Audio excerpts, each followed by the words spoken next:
Bonjour et bienvenue dans l'émission Parole de Femmes. Nous sommes toujours avec le pasteur Georges Amoako qui nous vient de Côte d'Ivoire, pasteur de la Maison de la Destinée. Bonjour pasteur. Bonjour Annabelle. Vous allez bien? Très très bien. Très bien. Très bien. On va continuer aujourd'hui sur nos 5 P, enfin vos 5 P, parce que c'est pas nous qui les avons inventés. Donc on a vu la prière, non, on a vu la promesse, la prière, et aujourd'hui on va C'est voir la providence. la providence. On va voir comment Dieu a fait en sorte que deux personnes allaient pouvoir se rencontrer à un moment donné très précis et comment ça allait pouvoir impacter toute la vie, non seulement d'une personne, mais d'une nation et nos propres vies finalement. Aujourd'hui, Tout à on est fait. tous au bénéfice de cette rencontre. Tout à fait. Donc, comment est-ce que Dieu travaille avec le hasard? Non, Dieu ne travaille pas avec le hasard. En Dieu, il n'y a pas de hasard. Rien n'est par hasard ni par accident. Dieu a un programme. Dieu a un plan. Dieu a un dessein. On voit Abraham qui envoie son serviteur. Et Abraham donne une promesse, une assurance à son serviteur. L'ange de l'Éternel sera avec toi. Il sera même devant toi. Et j'aime ça, devant toi. Ça veut dire que l'ange te précédera. Avant même que Eliezer, le serviteur, n'arrive, l'ange sera déjà là. Et je ne sais pas, toi qui m'écoutes, Dieu a un plan pour ta vie. Et tu n'es pas par hasard ni par accident. Dieu a une mission pour toi, homme de Dieu. Dieu a une vision pour toi, ma soeur. Alors, si c'est vrai que Dieu a une vision pour toi, sa promesse est aussi vraie pour toi. Le deuxième P, c'est la prière. On n'a pas croisé les bras pour dire Dieu a promis, il va le faire. Non. Mais on fait notre part. Dieu aussi fera sa part. Et si on voit le troisième P qui est la providence divine, on voit Dieu qui va faire sa part. Dieu qui va orchestrer des choses, qui va influencer les événements. On voit Dieu qui va, si tu me permets, manipuler même l'atmosphère pour permettre cette rencontre prophétique. Et c'est la même chose que Dieu va faire pour toi. Il va créer, il va orchestrer l'atmosphère en ta faveur. Et ce n'est pas la première fois que Dieu fait ça, Annabelle. Je pense à Moïse. Quand Moïse est né, en ce moment précis, en Israël, il y avait un décret de mise à mort des enfants hébreux, des enfants de femmes hébreux. Et c'est dans cette période-là, heureusement, Moïse est mort. Moïse est né, pardon. Moïse est né. Heureusement, Moïse est né. Et je ne veux pas dire malheureusement, mais c'est heureusement, parce que Dieu avait un plan pour Moïse.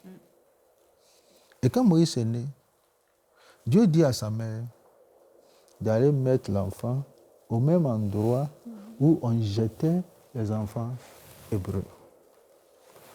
Sur le plan logique, ça ne colle pas. Tout le monde cache son enfant. Et après avoir caché Moïse pendant 3 mois, elle ne pouvait plus. Elle laisse Moïse là-bas. Qui va venir à cet endroit? Est-ce que c'est un militaire qui vient jeter un enfant? Cette fois-ci, ce n'est pas un militaire. Ce n'est pas un gendarme. Ce n'est pas un policier. Cette fois-ci, c'est la princesse. La princesse vient. C'est ce qu'on appelle la providence divine. Orchestration surnaturelle. La princesse vient. Elle voit l'enfant. Elle prend l'enfant. Elle regarde l'enfant. Dieu établit une connexion.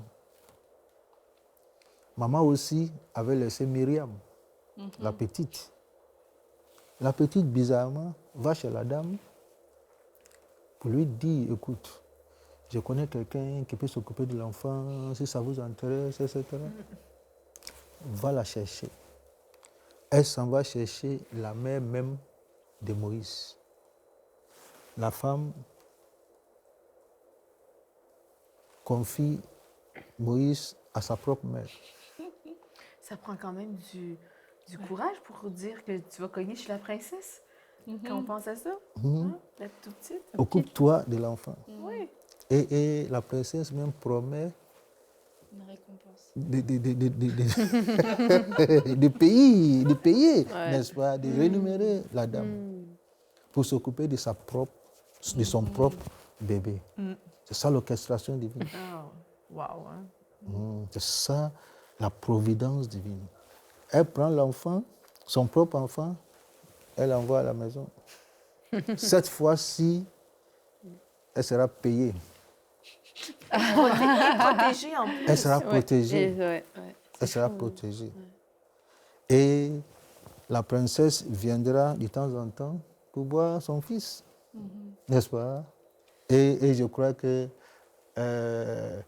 l'appartement ou bien la maison de la femme, de maman de Moïse sera retouché. N'est-ce pas? Alors, c'est ça la providence divine. Quand nous lisons la Bible, il y a plusieurs cas où Dieu, c'est comme si Dieu va interrompre.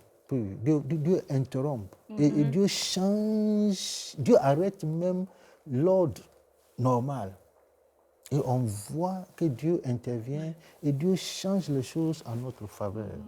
Et c'est ce que Dieu a fait ici. On voit que même dans nos vies, si on regarde nos vies à tous, rien que le fait aujourd'hui de se dire c'était quoi la probabilité qu'on puisse se retrouver aujourd'hui, nous quatre, en train de faire une émission Parole de femmes et parler de Rebecca et du serviteur d'Abraham, quand on revient peut-être 5 ans, 10 ans, 15 ans en arrière. C'était quoi les probabilités qu'aujourd'hui on arrive à se retrouver tous ensemble? On se dit, il n'y a que Dieu qui a pu mettre sa main sur chacune de nos vies et tout orchestrer. Et à la fois, il laisse aucun détail, des détails qui nous échappent même à nous, des choses qui semblent de la vie anodine, des choses, oh oui, c'est bien, oh, bah, ça tombait bien. Mais en fait, c'est Dieu qui a intervenu. Et par toutes ces petites et ces grandes interventions, bah, aujourd'hui, on se dit, bah, je suis ici et c'est pas par hasard. C'est Dieu qui a orchestré toutes ces choses.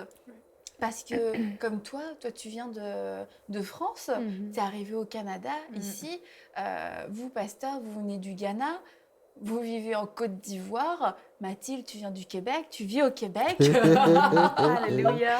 Mais on se dit, Dieu a fait des déplacements. C'est incroyable. Mais il a orchestré les temps, et les moments, les rencontres, les personnes. Et puis, on peut que s'émerveiller devant la grandeur de Dieu. Devant vraiment sa grandeur, de se dire, waouh, il a réussi à organiser ta vie, votre vie, ma vie, ta vie, sans se tromper. Il arrive à gérer tout ça Mais il y a un sans se facteur tromper. commun, un dénominateur commun, par exemple, Annabelle. Tu sais ce que je vais dire? Ouais, je pense. Dieu travaille dans sa providence, mais avec l'obéissance. Bien sûr. Nous avons bien sûr. tous ici Bien été sûr. obéissants. Vous avez obéi Bien au sûr. Seigneur, toi et ton mari, pour venir au Canada. Toi, pareillement, Anne, ton mari et toi, vous avez obéi. Pasteur, le Seigneur vous a appelé du Ghana à aller en Tout à Côte fait. d'Ivoire, apprendre le J'ai français. obéi. C'est une grosse histoire, ça. C'est pas peu dire. Et voilà, si je pense que chacun d'entre nous aussi, on n'avait Tout à pas fait. été dans l'obéissance, ben, on ne serait Tout à pas fait. là où on est aujourd'hui. Comme la mère de Moïse, C'est elle ça. prenait un risque que de garder cet enfant, que d'aller l'exposer. Là, en le mettant dans son petit panier, c'était un risque, comme vous l'aviez dit, dans le naturel. Et puis, on voit ce serviteur dont on a parlé depuis le début de la semaine, le serviteur d'Abraham. Lui aussi, il a obéi. Il a compté sur Dieu, mais il a obéi. Il s'est déplacé, il a pris une équipe, il a pris des chameaux. Et puis, bon, il y a le serviteur, il y a sa prière, mais il y a Rebecca aussi de l'autre côté. C'est ça. Rebecca a une part, a sa part à jouer dans la providence parce que elle n'est pas arrivée sur les airs, etc. Elle est... Non. Puis à un moment, elle a dû dire oui, j'y vais. C'est ça. Ils sont allés juste avant de partir. C'est quand même elle qui a eu le dernier mot. Hein. Elle aurait pu dire ben non, je préfère rester chez moi. Mais elle a eu le dernier mot de l'histoire. Et puis si elle n'avait pas été obéissante, comme tu disais Mathilde, toute l'histoire, on ne serait pas là pour la raconter. Est-ce que c'est la prière du serviteur qui a fait que Rebecca est arrivée à ce moment-là? Avant même d'y arriver, je pense à un témoignage que je vais donner par rapport à la providence divine. Ok, ça se termine bien. La première fois, je suis allé aux États-Unis. Je ne connais personne. Je ne connais aucune église et aucun pasteur. On m'a invité à une conférence, pas en tant qu'orateur, mais en tant que participant. J'arrive aux États-Unis, je cherche l'église pour exercer, au moins pour avoir un peu d'offrande, un bon Africain. Et j'ai prêché dans une seule église. C'était un mercredi soir. Et je n'avais pas eu offrande. Mais j'ai payé mon billet, etc. Au moins, il faut rembourser, il faut au moins. Et je retourne. À l'aéroport, je rencontre une dame, une femme pasteur américaine que je ne connaissais pas. Je ne connais personne même, que je ne connaissais pas. Elle me regarde. J'étais en jean et en chapeau. Vous n'aviez pas l'air d'un pasteur. Je ne ressens même pas, c'est-à-dire ce n'est pas l'apparence d'un pasteur. Elle me regarde, elle me demande si j'étais pasteur. Ah oui? Je dis oui, je suis pasteur. Elle me pose des questions bibliques pour vérifier. Et effectivement, elle a été convaincue que j'étais pasteur. Mais le test. Elle m'a dit qu'elle avait une dîme. Elle veut donner, Dieu lui a dit de garder, que je vais te montrer À qui à l'a donné? qui l'a donné. Wow. Et qu'un Africain apparaît quelque part, Dieu lui dit c'est celui-là. Ah ouais.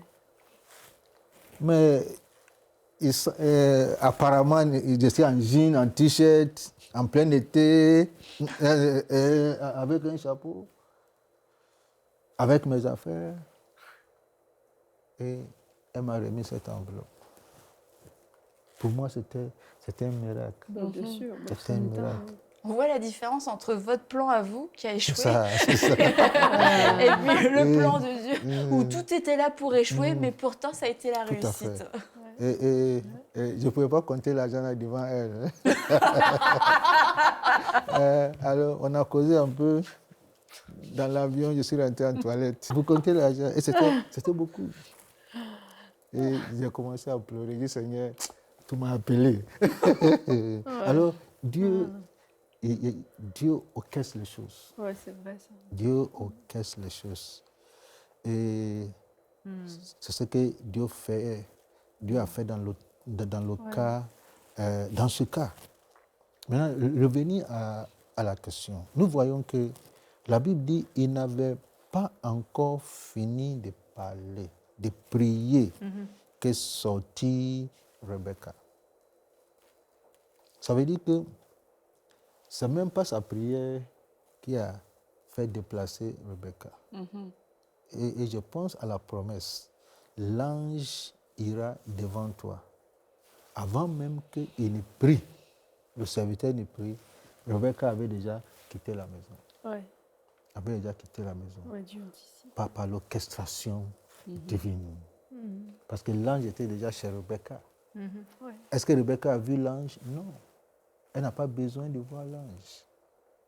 Mais elle a été poussée par Dieu d'aller au puits, d'aller puiser de l'eau. Et ce qui est intéressant, c'est la première femme à venir à l'endroit précis. Et je pense que ce n'est pas par hasard. Non, parce qu'en plus, ce passage-là nous dit que c'est un endroit où les jeunes filles Oui, viennent les jeunes viser. filles. Donc, là, ça veut dire qu'il C'est ça. y en a plusieurs. C'est un rendez-vous, casse-date, mais elle était la première. Mais cette fois-ci, l'ange a bloqué toutes les filles. Et c'est ce que l'ange va faire pour toi. Quand ton jour arrive, l'ange va bloquer toute personne qui a le même produit que toi, afin que tes produits apparaissent. Dieu est un Dieu de la providence. Dieu est un Dieu de miracles. Ouais, C'est lui qui orchestre les choses en notre faveur. Laisse-moi même utiliser ce mot. Il manipule même les événements. Ouais. pour favoriser notre cause. Raison pour laquelle nous devons compter sur lui, s'accrocher à sa promesse. C'est une promesse de foi. Quelle que soit la promesse que Dieu t'a donnée, accroche-toi à sa parole. Ne croise pas les bras. Fais comme le serviteur a fait. Prie. Et Dieu est en train de préparer ce miracle. J'ai compris pourquoi la Bible dit toutes choses concourent au bien de ceux qui aiment Dieu et de ceux qui sont appelés selon son dessein. Rebecca est appelée selon son dessein. Toi aussi, tu es appelé selon le dessein de Dieu. Dieu va orchestrer les choses en notre faveur. Et j'aime ce que la Bible dit, voici Rebecca. Voici Rebecca. Rebecca était le miracle. Tu verras aussi ton miracle. Tu n'auras pas fini de prier, tu vas voir ton miracle. Et ta prière va changer en louange. Parce que le but, c'est que tu le loues, n'est-ce pas? Il va faire et tu vas le louer. C'est l'orchestration divine, Annabelle. Ça nous laisse. Je suis sans mots. Mais Rebecca, c'est comme si elle a fait une entrée, une sortie triomphale. Elle est arrivée, voilà la réponse du serviteur tout de suite. C'est ça. C'était là. Mais sans même en avoir conscience, le serviteur, lui, avait conscience de ce qui était en train de se produire parce qu'il avait prié, parce qu'il connaissait ses missions. Mais Rebecca, au moment où elle arrivait, c'est sûr, on ne connaît pas. Tout à l'heure, on s'en parlait. On pouvait imaginer comment Rebecca avait pu arriver à ce moment-là. Est-ce qu'elle était en retard? Est-ce que, je sais pas, c'est peut-être quelqu'un d'autre chez elle qui devait aller puiser l'eau, puis qu'elle a dit non, c'est moi qui vais aujourd'hui. Bref, on peut s'imaginer, il y a eu, parce qu'elle avait une vie, Rebecca, donc il y a eu elle aussi toute une orchestration dans les coulisses pour elle, pour qu'elle puisse y arriver. Et Rebecca arrive, elle a pas conscience que sa destinée est en train de prendre un tournant à ce moment-là, qu'elle est en train de faire quelque chose, qu'elle est au milieu de la providence divine. Et souvent, on n'en a pas conscience quand on est en plein milieu, on fait quelque chose qui nous semble habituel ou quelque chose même qu'on ne comprend pas quelquefois. Je ne sais pas si ça vous est déjà arrivé. Tu as comme un désir, impérieux. Une espèce d'impulsion à l'intérieur qui te pousse à faire quelque chose. Tu te dis, pourquoi? Et puis en fait, on ne se rend pas compte, mais on est au centre même de l'orchestration divine. C'est Dieu qui est en train de nous déplacer. Mais à la fois, Rebecca a obéi, Rebecca a dit oui, j'y vais. Mais on peut s'imaginer, on le sait du coup, qu'il y a des personnes qui passent aussi à côté de leur destinée parce qu'elles ne répondent pas à cet appel qu'elles peuvent avoir à l'intérieur, cette impulsion de l'esprit qui leur dit va là, fais ci ou fais ça à tel moment et passer à côté de la providence divine. Oui, ça c'est vrai. Comme Martine a dit, la clé c'est l'obéissance. Quand tu es poussé par Dieu et tu sais que ce n'est pas naturel, Dieu te pousse à poser un acte, fais-le. Fais-le par la foi. La vie chrétienne, c'est une vie de foi. Ce n'est pas une vie de logique. Si on veut tout comprendre avant de faire, on ne peut pas faire. La Bible dit ta foi t'a sauvé. La Bible n'a pas dit ta compréhension t'a sauvé. C'est la foi. Et on est poussé par Dieu de poser un acte de foi, il faut le faire. Alors, elle est là, la jeune fille. Ce jour même peut ne pas être son jour d'aller au puits. Ça peut être, peut-être c'est pas son jour d'aller au puits. Il y a plusieurs filles à la maison, mais le Saint-Esprit pousse la fille et la fille a obéi et n'est pas restée. Et ses déplacements et ses mouvements étaient surnaturellement orchestrés. Et ma prière est que Dieu établisse une orchestration divine en ta faveur. En ta faveur. Que Dieu établisse un lien entre toi et ta Rebecca. Peut-être tu es à la recherche d'une femme, d'une épouse, que Dieu envoie Rebecca au point nommé. Peut-être toi aussi, tu es en train de prier pour un homme, n'est-ce pas? Que Dieu établisse la connexion. Dieu, c'est un Dieu de connexion divine. On regarde la Bible, il a établi des connexions pour deux personnes qui ne se connaissent pas. N'est-ce pas? Il y a Paul qui a été frappé par Dieu sur la route de Damas. Et Dieu lui a dit, va chez Ananias. Au même moment, Dieu avait préparé Ananias en lui disant, Paul arrive, voici la connexion. C'est la même chose que Dieu a fait entre Pierre et Corneille, n'est-ce pas? Alors quand Dieu établit la connexion, Dieu parle aux deux. Dieu ne parle pas à une seule personne. Pour venir dire que Dieu m'a dit, t'es marié. Non, mais Dieu établit la connexion. Et Dieu a établi, dans la Bible, Dieu établit des connexions. Joseph a eu un rêve. Dieu l'a connecté à Pharaon. Lui aussi, il a eu un rêve. Dans son rêve, c'est Joseph seul qui pouvait interpréter. N'est-ce pas? Et Joseph aussi a un rêve que c'est Pharaon seul qui pouvait interpréter. Et Dieu les a mis ensemble. C'est ça. Il a interprété le rêve de Pharaon. Et Pharaon, en l'établissant, a aussi interprété, sans le savoir, le rêve de Joseph. Alors Dieu fait les connexions. Et voici ma prière pour toi, que Dieu établisse une connexion divine. Tu as quelque chose dont quelqu'un a besoin. Quelqu'un aussi a quelque chose dont tu as besoin. Dieu va vous mettre ensemble. Quel que soit où la personne est, il n'y a pas de différence, il n'y a pas de distance en esprit. Quel que soit où la personne est, Dieu vous mettra ensemble. Joseph était dans un autre pays, Pharaon dans un autre pays. Le diable pensait qu'il était en train d'éloigner Joseph de ses parents, sans savoir qu'il rapprochait Joseph de sa destinée. C'est ça l'orchestration divine.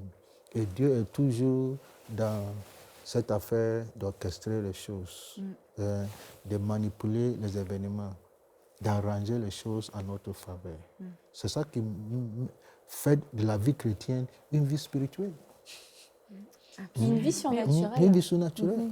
Une vie C'est surnaturelle. tellement meilleur que vivre dans le naturel. C'est sûr. Quand on pense que les gens aujourd'hui aiment tellement tout naturel. contrôler, on est dans le naturel, oui, on manipule. Sous contrôle. Oui, et quand on pense que Dieu, comme avec toutes ces histoires, qu'on voit l'orchestration divine, et que Dieu veut faire pareil dans la vie des gens, et qu'on a juste à ouvrir notre cœur à ce que Dieu veut faire, moi, je dis « wow ». Mais on le sait, puis on le sait souvent après coup, que certains moments ont été des moments capitaux dans notre destinée.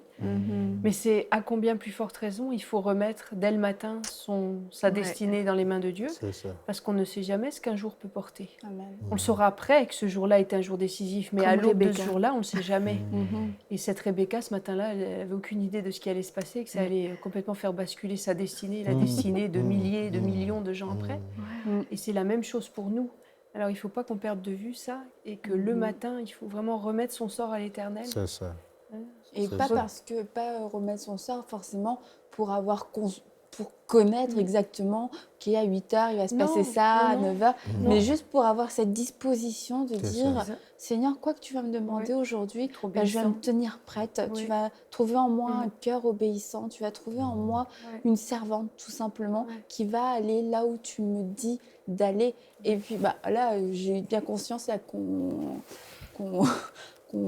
imagine un peu l'histoire de Rebecca, mais peut-être qu'elle était fâchée à ce moment-là d'aller au puits, parce que si c'était pas son jour d'aller au puits, si bah, moi, ça me disait pas trop d'aller au puits Bah ouais. aujourd'hui, et quelquefois dans nos vies, vraiment, on vit comme des espèces de frustrations, Ouais. parce que les choses ont changé, parce que c'est pas Ouais. le programme qu'on a prévu, Ouais. parce que Ouais. c'était un tel qui C'est devrait le ça. faire, mais en fait, quand on se dit, bah, Seigneur, tout Mm. concourt au bien de ceux qui aiment Dieu, tout concourt à mon bien, bah, je décide de croire, et je parle pas des fatalités négatives de la vie, enfin ce qu'on appelle des fatalités, des accidents, Ouais, des ouais. choses comme ça, mais des circonstances qui changent comme ça, Bah oui. bah, se dire, Seigneur, il y a un but là-dedans, il y a quelque chose, mais je ne manquerai pas mon opportunité par une mauvaise attitude, C'est ça. par une désobéissance, une C'est espèce de nonchalance à accomplir ces choses-là. Puis quelquefois, Dieu nous aide vraiment parce que juste de notre propre disposition, ça marche pas forcément. Mais quand Dieu orchestre des choses et positionne les choses et puis qu'il reste quasiment qu'une seule avenue, sauf si on décide de s'arrêter net, Dieu est en train de vraiment nous ouvrir la porte. C'est l'ange de l'Éternel qui est là, qui a plané le sentier, qui dit allez, go, va sur ce sentier-là, parce que sur ce sentier-là, tu vas rencontrer ta destinée, tu vas accomplir la promesse de Dieu. Tout à fait, tout à fait. C'est incroyable. La vie chrétienne, c'est une vie surnaturelle. Et parfois, c'est nous-mêmes, les chrétiens et les pasteurs, qui avons bloqué Dieu. C'est nous-mêmes. Parce qu'on a établi des programmes très rigides. Après louange, c'est adoration. Adoration, c'est intercession. Et si Dieu même veut rentrer dedans, Dieu n'a pas place. Il faut être ouvert. Et la vie chrétienne, c'est une vie spirituelle, c'est une vie surnaturelle. C'est au-delà des logiques. Et Dieu nous pousse à agir. Son esprit est en nous. L'homme de Dieu, le serviteur d'Abraham, a prié. Nous devons prier. Nous devons croire dans la promesse de foi. Promesse que le Père Céleste t'a donnée. C'est la promesse de foi. Accroche-toi à cette promesse. Prie. Le reste, le Saint-Esprit va orchestrer les choses en notre faveur. Il va le faire, c'est ce qu'il a toujours fait. Chaque fois que Dieu intervient, il suspend tout. Pour toi, c'est ce qu'il fait pour Rebecca. Il y a plusieurs filles dans ce village qui devraient venir puiser l'eau. Pourquoi Rebecca, la première personne? Elle vient à point nommé. Elle est le fruit d'une orchestration divine. Elle est dans la volonté parfaite de Dieu, sans le savoir. Elle est dans le dessein de Dieu, sans le savoir. Parce qu'elle a été poussée par Dieu. Et ma prière est que tu expérimentes cette orchestration divine dans tes affaires, dans le foyer, dans l'église et dans tout ce que tu entreprends, que tu expérimentes cette orchestration divine. Parce que la vie chrétienne, c'est une vie surnaturelle. C'est une vie qui est vraie. Amen, pasteur. Donc demain, le 4e P. C'est la preuve. Vous me dites en avance. C'est la preuve. Donc demain, ne ratez pas le 4e P. Et encore merci de nous avoir suivis. Merci beaucoup, pasteur, pour toutes ces révélations. On se retrouve demain dans Parole de Femme. Envoyez-nous votre témoignage à paroledefemme@enseigne-moi.com.